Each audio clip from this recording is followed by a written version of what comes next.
بسم الله الرحمن الرحيم. سأل سائل بعذاب واقع للكافرين ليس له دافع من الله ذي المعارج تعرج الملائكة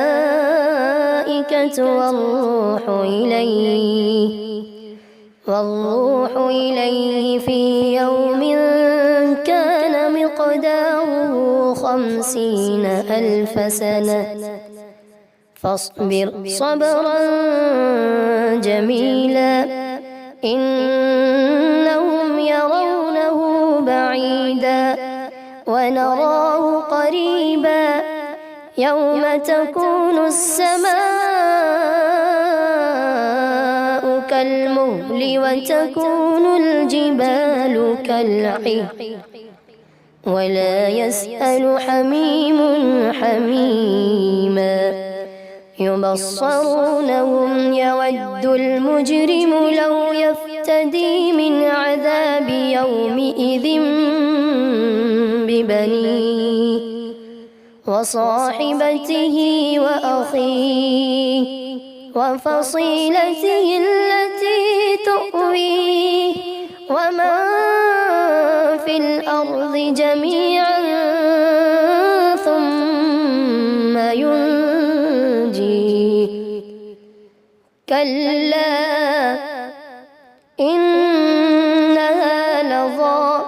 نزاعة للشوى تدعو من أدبر وتولى وجمع فأوعى إن الإنسان خلق هلوعا إذا مسه الشر جزوعا وإذا مسه الخير منوعا إلا المصلين الذين هم على صلاتهم دائمون والذين في أموالهم حق معلوم للسائل والمحروم والذين يصدقون بيوم الدين والذين هم من عذاب ربهم مشفقون إن عذاب ربهم غير مأمون والذين هم لفروجهم حافظون إلا على أزواجهم أو ما ملكت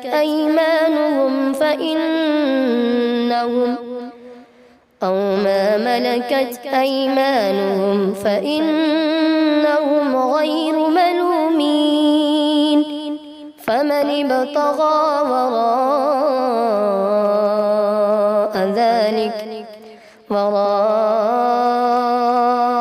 ذلك فأولئك هم العادون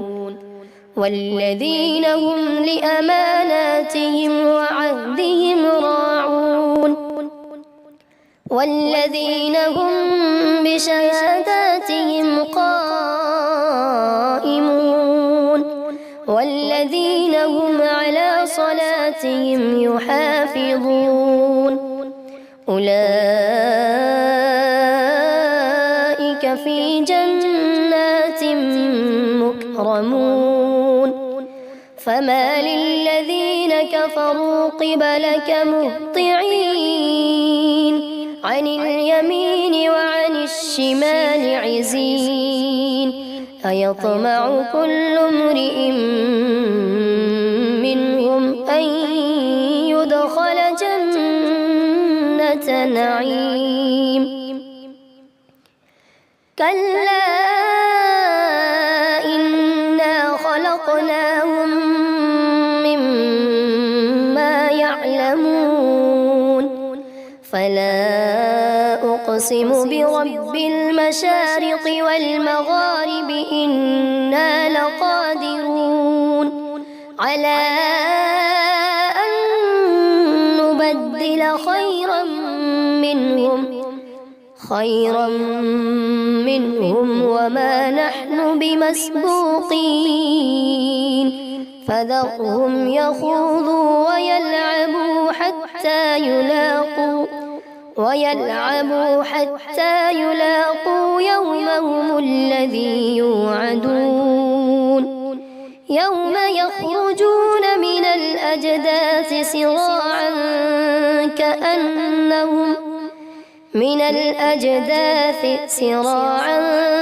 كأنهم إلى نصب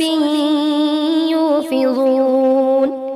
خاشعة أبصارهم ترهقهم ذلة ذلك اليوم الذي كانوا يوعدون